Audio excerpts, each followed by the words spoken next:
Hi, my name is Dr. Charles Durr, and I'm practicing chiropractic for 12 years. 10 of those years with my partner, Dr. Joseph Childs, here in Downingtown, Pennsylvania. The name of our clinic is Corrective Chiropractic, and I'm here to talk to you today about low back pain, leg pain, and sciatica. Now, the common causes of these disorders are a variety. One of them being what's called a herniated or bulging disc, or what's commonly referred to as a non-contained disc. Bulging disc, or what's called a contained disc. Degenerative disc disease, degenerative joint disease, or facet pain, or what's also called a motion disorder. Any one of these or all of these can be causing a person's leg pain, sciatica, or in fact low back pain. So the most important thing to do is determine the primary, secondary, and then tertiary pain generator so that you can appropriately choose the best therapy to work on those specific conditions. Now, the medical approach to back pain is first usually anti-inflammatory medication and or pain relievers. Now, the problem with that is they don't address the underlying cause of the problem. In other words, why did the back pain start? Why did the leg pain start? And they also cause bleeding ulcers, kidney failure, and liver failure. So if you're on them for any length of time, you're going to end up with these other disorders that are much worse than back pain. Now, another medical approach is spinal injections with either a steroid or a lidocaine.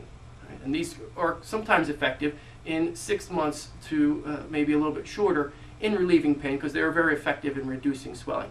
But again, they don't address the underlying cause of the condition. And the third medical approach is obviously surgery. They either go in and shave the disc off, they remove the back part of the spine, or combination of both. And again, spinal surgery is mostly ineffective because they didn't ask why the problem developed in the first place. So if you're going to go ahead and cut away a part, but you don't ask why the part went bad in the first place, you're going to end up with problems again. And if the problem wasn't a compression syndrome and that's what you operated for, the pain will still be there because it wasn't addressed by that surgery. Now, what causes back pain? What causes leg pain? What causes sciatica? Well, there is repetitive stresses, poor postural habits, and traumas over a lifetime. Now, traumas will speed your pain along. Repetitive stresses and poor postural habits will develop slowly over time. But if you have a combination of them all, eventually you're going to have either a bulge or herniated disc, degenerative disc disease, degenerative joint disease, and in fact a motion disorder in your lower spine. So what we first need to do is determine what is the primary pain generator.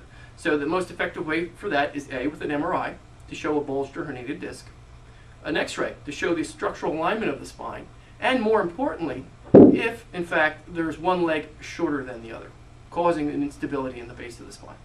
Then we're going to do an in-depth consultation and questionnaire. We're going to ask a series of questions that ask you when it hurts, when it doesn't hurt. Does it hurt when you do this? Does it hurt when you do that? And if from there we can determine what's the most likely pain generator.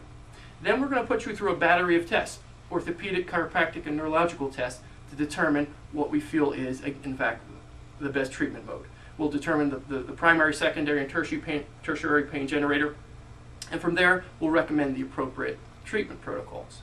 Now, the chiropractic approach, and specifically here in this office, is after the examination, the imaging, and the testing are done, we then sit down with the patient and tell him that we found the primary, secondary, and tertiary pain generators, and we're going to recommend a certain therapy for each one of those. So if you have a compressed or bulging or herniated disc, or what's called a compression syndrome, decompression therapy will be the most effective treatment.